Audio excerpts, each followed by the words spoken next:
At dahil nga ngayon ang birthday ni dating Pangulong Rodrigo Duterte. Okay, so may mga sorpresa na hindi inaasahan ni dating Pangulong Rodrigo Duterte na kumbaga gagawin ho sa kanya. Kasi batid naman po nating lahat mga kaibigan na simula pa po noon ay hindi naman talaga nagsiselebrate si dating Pangulong Rodrigo Duterte kasi ganyan po si dating Pangulong Rodrigo Duterte kasimpleng tao, no? Kaya nga po ngayong birthday niya 80th birthday na po si dating Pangulong Rodrigo Duterte. Pero still mga kaibigan, hanggang sa ngayon, gusto pa rin po ng taong bayan na siya po'y manungkulan sa bansa po natin. Hindi naman kasi talaga natin maipagkaila na sa dinami-dami po na naging Pangulo ng Pilipinas, kung ikukumpara din natin sa kasalukuyang admin at this time, talagang naman ang napakagaling talaga ni dating Pangulong Rodrigo Duterte. Ito po mga kaibigan, meron akong ipapakita ho sa inyo na that's kumbaga hindi talaga in-expect ni dating Pangulong Rodrigo Duterte. Ito po, actually, batid naman nating lahat na si Senador Bongo, matagal na talaga na panahon yan, nasulid ang suporta po sa dating Pangulong Rodrigo Duterte. Kaya, alam nyo, ako din nagpapasalamat din ako dito kay Senador Bongo. Kasi, alam nyo po, sa dinami-dami po ng senador dito po sa Pilipinas, isa po ito sa talagang ano yan kumbaga kasanggang dikit talaga ito ni dating Pangulong Rodrigo Duterte. Talagang solid ito. Simula noon hanggang sa ngayon, yung suporta po ni Senador Bongo ay nananatili kay dating Pangulong Rodrigo Duterte.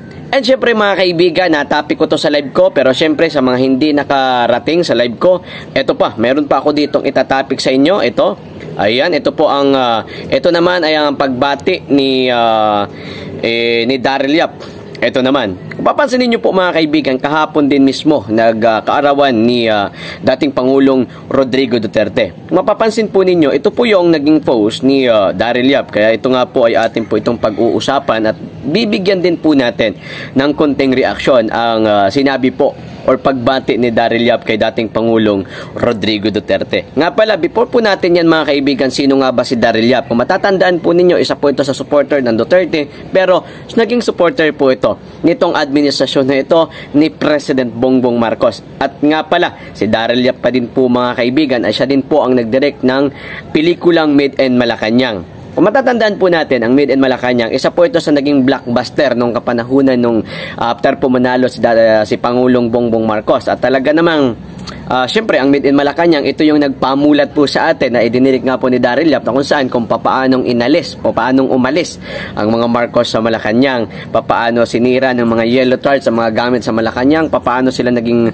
masyadong agresibo sa kanilang mga kilos para lamang mapaalis po ang mga Marcos sa Malacanang. Pero at this time, talagang siguro, maging si Daryl Yap nagsisisi din mga kaibigan sa kanya. Pero hindi, di ba? Kasi tayong lahat no nabudol Ako to be honest, nabudol talaga ako ni itong Kuting na to. Kasi that's a very very unexpected na yung kanyang gagawin sa kanyang pamumuno is napakalayo sa kanyang pinangako. Pinaglaban natin yan Luzon, Visayas, and Mindanao. Sabi po ni Daryl Yap mga kaibigan, maligayang kaarawan, President Rodrigo Duterte. Maraming salamat sa iyong bagsik at patawad sa ilang mga panahong hindi ako nakinig sa iyo. Alam nyo, kasi dati pa man nagsalita na si dating Pangulong Rodrigo Duterte. Sinasabi niya na may bagahe, gumagamit, no? Pero ako man din, hindi man din ako talaga nakinig kay dating Pangulong Rodrigo Duterte. Sa part ko kasi parang sabi ko nga, hindi ako bumaliktad. Kasi talagang Marcos, kasi may mga ilang mga nagsasabi diyan na mga viewers ho natin na bumaliktad daw umano ako. Okay, to be honest po, ang inyong tropang Bisaya ay hindi po bumaliktad mga kaibigan. Kasi way back 2019, nung simula po akong sumuporta kay Duterte, kay President Rodrigo Duterte. So hindi po yun pagbaliktad. Kaya lang naman po namin, kumbaga lately ko lang naman talaga sinuportahan si President, si Kuting. Ayan. Kumbaga sinuportahan ko yan nung kasagsagan ng eleksyon. Siyempre, wala akong magagawa kasi sinasabi noon ng mga netizen, sinasabi noon ng mga senior citizen na kung yung mga nakaabot sa nung panahon po ni Senyor Marcos, Nasabi ho nila, maganda daw umano naging pamumuno ng kanyang ama at talagang in-expect po ng ating mga kababayan po natin na nakaabot umano doon kay senior na magiging maganda or baka daw magiging maganda pang bansa po natin or baka masihigitan niya ang kanyang ama or magiging kahit katulad na lang po ng pamumuno ng kanyang ama. Yun pong expected po natin. Yun din po ang isa sa mga nagdala kung bakit nanalo po si Kuting. Pangalawa, dahil naging katandim niya po si Vice President Sara Duterte. Batid po nating lahat mga kaibigan, Vice President Sara Duterte as anak po ng pinakamagaling na Pangulo at si Vice President Sara Duterte ay isa din po itong kanyang pangalan na umuugong, okay, hinahangaan ng taga Davao. Okay, talagang si Vice President Sara Duterte sa mga pagdating doon sa mga sa Davao, talagang sikat na sikat po yan. Pero mga kaibigan, before yan, okay, after nyan, ito din po, may papakita din po ako sa inyo. Ito naman po ay ang pagbati po ni, ayan, papakita ko lang sa inyo. Pagbati naman po ito mga kababayan ni, pasensya na po kayo ha, hindi kasi laptop ang gamit ko, cellphone lang. Pagbati naman po ito ni Senator, ayan, Amy Marcos, ayan po.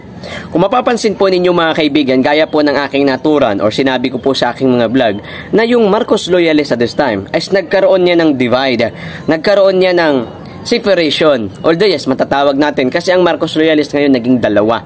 In reality po yan, hindi po natin masasabing isa lang po ang Marcos loyalist. Ang Marcos loyalist talaga, to be honest, na divide yan. Kasi yung mga Marcos loyalist na nasa kay Kuting, yung mga Marcos loyalist na pinagtatanggol si Tambaloslos, no? So yun, bukod yun sila. May mga Marcos loyalist din kasi na ayaw sa pamumuno ni Kuting at saka ayaw sa nagiging hakbang ngayon ni Tambaloslos. Kaya, kumbaga, ang Marcos loyalist nasa panig ni Kuting at saka ni Tambaloslos at saka nasa panig naman ni Senador Amy Marcos. Kasi Senador Amy Marcos, until now, yung kanyang suporta, yung kanyang paninindigan is nasa mga Duterte. Kasi batid naman natin, in reality, Duterte naman talaga ang may magandang ginawa at magandang hangarin pa sa bansa ho natin. Diba? Yun po yung reality. Kung mapapansin nyo po mga kaibigan, ito po'y kahapon lamang po ito na i-post. Kung titingnan po natin, ang dami ho talaga. Ang dami po mga Marcos loyalist na matitino. Yun po ang reality. Kaya pansinin nyo po yung pansinin nyo po yung post ni Senator Amy Marcos. Kasi in reality din, ulit, babalikan natin, dun lang tayo palagi sa reality. Okay? Na yung mga panig po kay Tambaloslos at saka kay Kuting, kay Ahas, against po sila kay Senador Amy Marcos. Binabatikos po nila si Senador Amy Marcos. Pero mga kaibigan, tingnan nyo po ang post po ni Senador Amy Marcos. Kahapon lamang po ito. Tingnan nyo po mga kaibigan, 37,000 ho ang naging likes. Grabe. Tingnan nyo, ang dami ho. 37 ho, hindi ho biro yan. Okay, at saka kung mapapansin po ninyo, puro heart pa ho ito. Okay? Kaya yun nga po, binati ni Senador Amy Marcos, si dating Pangulong Rodrigo Duterte ng happy birthday. Okay? Ikaw mga kaibigan, kung hindi mo pa nabate at isa ka rin sa natuwa, isa ka rin sa naging, kumbaga, naging satisfied sa pamumuno ni dating Pangulong Rodrigo Duterte sa bansa ho natin, okay, isa ka na rin po sa mag-type po sa video ho na ito ng happy birthday. PRRD. EPRRD. Maraming salamat po. Sabi ko nga mga kaibigan, kahapon ang dami natin naging viewers dahil talagang ang dami po mga DDS, mga Marcos loyalists also, na bumati po sa kanya. Alam niyo mga kaibigan, maraming nagtatanong kasi palapit na nga po ang election 2025. Idudugtong ko lang po ito bago po natin tapusin ang video po nito. Dahil nga po, papalapit na ang election 2025. Siyempre, mga senador lang yan. Kasi pagdating naman ng 2028, ang mga tatakbo naman doon is yung mga kasama na po doon ang magiging presidente ulit ng ating bansang Pilipinas. Pero mga kaibigan, ganito. At dahil nga po, marami po sa mga Pilipino po natin sa ngayon, mga Pinoy, from Luzon, Visayas, and Mindanao, OFW po natin, mga immigrant po natin, ang dami pong not satisfied sa naging pamumuno ngayon ni Kuting sa bansa po natin.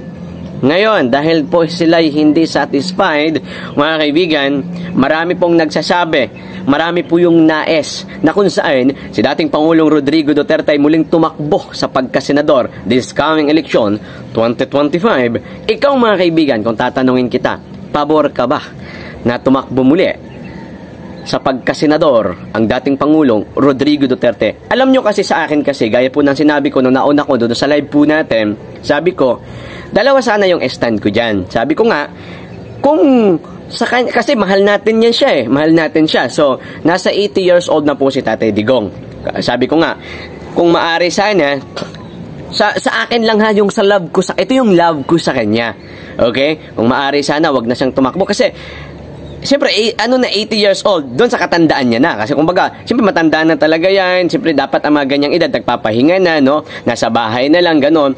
Pero dahil nga po, sa kailangan sa talaga ng bansa na ito, kailangan sa ng mga milyong-milyong mga Pilipino, okay? Kaya para po sa akin, sige po, kami po, ay nais po namin na kayo po'y tumakbo. Okay?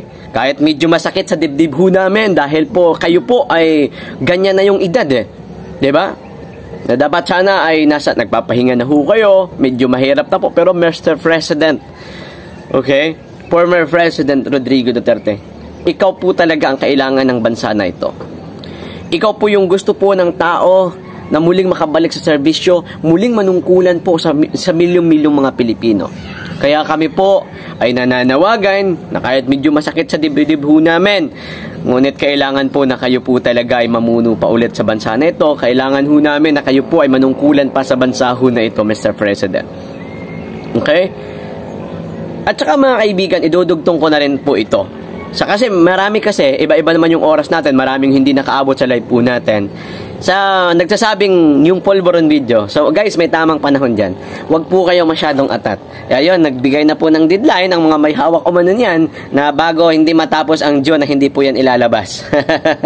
Okay? So abangan po natin yan. Maraming salamat nga po pala sa inyong patuloy na panonood dito po sa aking YouTube channel. Marami kasi kasi sunod-sunod na yung mga gagawin natin. Kaso nga lang, baka matuloy yung prayer rally sa Bulacan, meron doon. So sana matuloy kasi nga at this time medyo iniipit po ang pagbibigay ng permit. But sa Liwasang Bonifacio, mga kaibigan, ano naman yon, 'di ba? So diyan naman okay naman diyan. And isa pa mga kaibigan, marami pong mga ob-ob na mga vlogger na nagsasabi po, wala naman nangyari sa inyong 7 days na prayer rally sa Liwasang Bonifacio.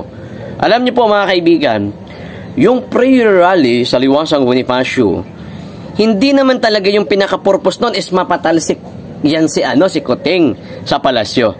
Sabi nila, wala naman nangyari. 7 days kayo nag-prayer rally dyan sa Liwasang Bonifacio. May nangyari ba? Wala. Sabi ng mga ng mga tambalos-los na mga vlogger, mga ensaymada.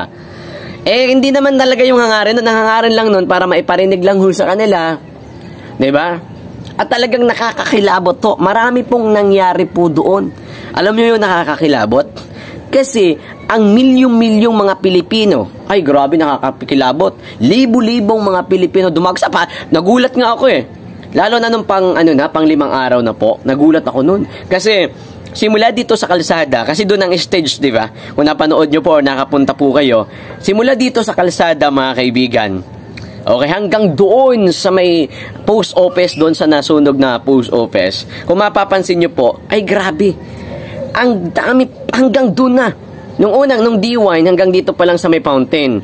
Nagdito, lumagpas kunti sa may fountain. Nag-D3, nasa kalsada ng post office. Nag-D4, hanggang doon na sa post office. Lalo na nung dumating si former President Rodrigo Duterte nung last day. Okay, maging si Vice President Sara Duterte po dumating din. Nagpakita din po ng kanilang suporta sa ginagawa po na yon. Alam nyo kasi, hindi talaga natin maipagkaila na marami talagang hindi naging satisfied sa pamumuno ni Kuting. Isa pa mga kaibigan, last na to, before natin tapusin ang video natin.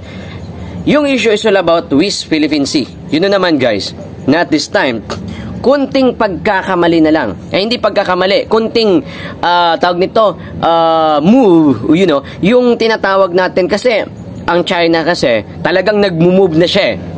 Diba? Hinihintay na lang ng China na gumanti rin ang Pilipinas. Pero dahil nga po ang Pilipinas ngayon na nagtitimpi, talagang itimpi na timpi kasi alam din naman kasi na yung ating makasundaluhan yan. Na sa kunting pag-move, magsisiklab na po ang inaasahan ang ating pong hindi nais na mangyari po between China at saka Pilipinas. You know what I mean mga kaibigan? Diba? So sabi ko nga, yung mga nangyayari ngayon sa West Philippine Sea, South China Sea, Yan yung mga sinisisi po ng mga tungaw, mga ensaymada vlogger kay dating Pangulong Rodrigo Duterte. Naku, hindi daw dahil umano kay dating Pangulong Rodrigo Duterte, hindi mangyari yung mga ganyang issue. So, dyan sa may West Philippine Sea. Alam nyo po yung issue about West Philippine Sea, matagal na po na panahon. Panahon pa po yan ng mga yellow tards. Kaso the problem is, ganito kasi ang naging problema. Okay? Itong si Kuting kasi, bigla-bigla na lang doon parang naghingi ng ano doon sa Amerika, yung parang yung nakipag-alyansa, di ba? Kasi yung panahon kasi ni dating Pangulong Rodrigo Duterte, mahal niya po tayo eh. Kaya hindi po niya gustong magkagulo between China at saka Pilipinas. Kaya ang ginawa po ni former President Rodrigo Duterte, nakipag-usap sa China. So hindi po yun kaduwagan. Okay, yung pakikipag-usap kasi sa China, hindi po yun matatawag po natin na kaduwagan. Aminin man ho natin sa hindi ang mga Pinoy malakas ang loob. Ano po ang sinasabi sa lupang hinirang?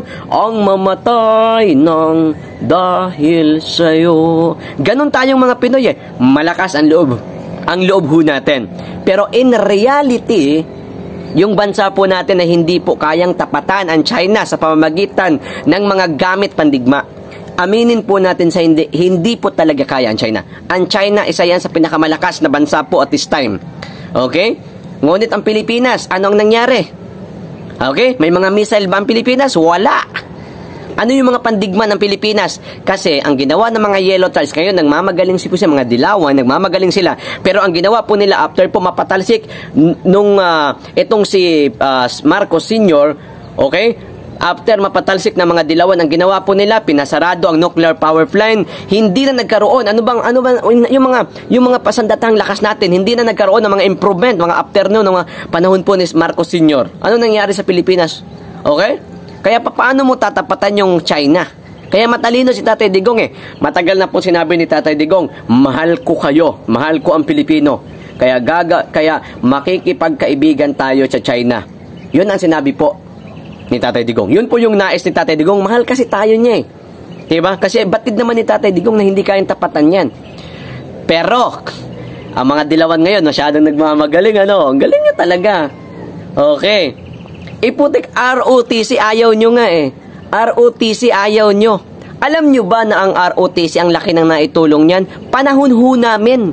Ha? Panahon ho namin yung mga ROTC ho na yan. Alam nyo ba ang laki po ng naitutulong yan? Tapos magkukunwari itong mga dilawan na mahal ho nila yung bansa po natin. ROTC against kayo. Kung mahal nyo talaga yung bansa natin, sana isa po kayo sa umagre dyan sa ROTC. Alam nyo, ang ganda po na talaga na natutulong ng ROTC. Yung disiplina kasi nandun eh. Okay, yun yung naibibigay ngayon.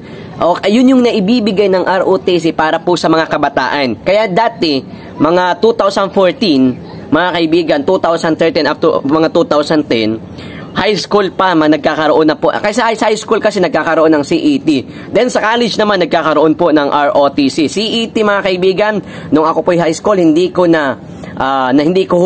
kasi nung ako kasing third year high school, tama kasi isa po ako sa nakaabot ng K-12. Nung ako kasi pumasok na ako ng grade 9, tinanggal na yung ROTC o yung CET, Citizenship Army Training sa high school. Pero pagdating ko po ng college, dahil nga po criminology ang kinuha ko, ako po'y dumaan po diyan sa ROTC na yan. Pero mga kaibigan, mas pabor po sa akin na ako po'y dumaan doon sa ROTC. Why? Because nakikita ko po na ang ROTC, ang ganda po ng naidudulot sa isang kabataan. Okay? So ngayon, nagkukunwari kayong mahal nyo yung Pilipinas. Mga tungaw na mga yellow tards. 'Di ba? Hindi nyo talaga, ano lang kayo eh, yung inyo kasi, mga pansariling interest lang talaga yan. Yan po yung katotohanan mga kaibigan. Kaya alam nyo, ito ngayon, medyo talagang konting sinasabi ko malapit na yan. Kaya sana 'di ba? Kasi pagka gumanti ng Pinas, ayan na. 'Di ba? Oh. Si Pangulong Duterte noon, mahal niya. Wala naman siyang problema sa Amerika. Kaya siyempre ang agawan lang naman kasi ng teritoryo kasi between China at saka Pilipinas diyan sa West Philippines eh. So kaya ang kinakausap niya po ay ang China. Kaya nako mga kaibigan, sa mga nangyayari ngayon, abang-abang po tayo. Okay? Alam niyo po, marami po talagang mga OFW, ang hirap-hirap po buhay ng isang OFW, nagtatrabaho sa ibang bansa, yung pangungulila sa kanilang mga mahal sa buhay. Tapos ganyan, haharap tayo sa isang malaking, alam mo na yon. Di ba? Sana nga, wag naman mangyari, mga kaibigan, yung kinakatakutan po ng sambayan ng Pilipino na mangyari po. Kasi talagang, alam nyo talagang, mahirap ang bansa natin sa panahon ho natin ngayon. Kasi isa pa, di ba, pagpatuloy na pagmahalan ng mga presyo ng mga bilihin, ang expected po natin ay mga makahit sana.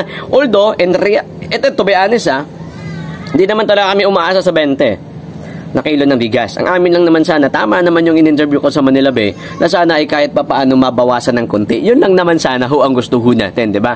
Na kahit sana ay mabawasan man lang sana ng konti. Pero imbis sana na magbawas ng kahit na konti, mas lalong tumaas, mga kaibigan. Okay guys, hanggang dito na lang. Maraming salamat and to God be the glory.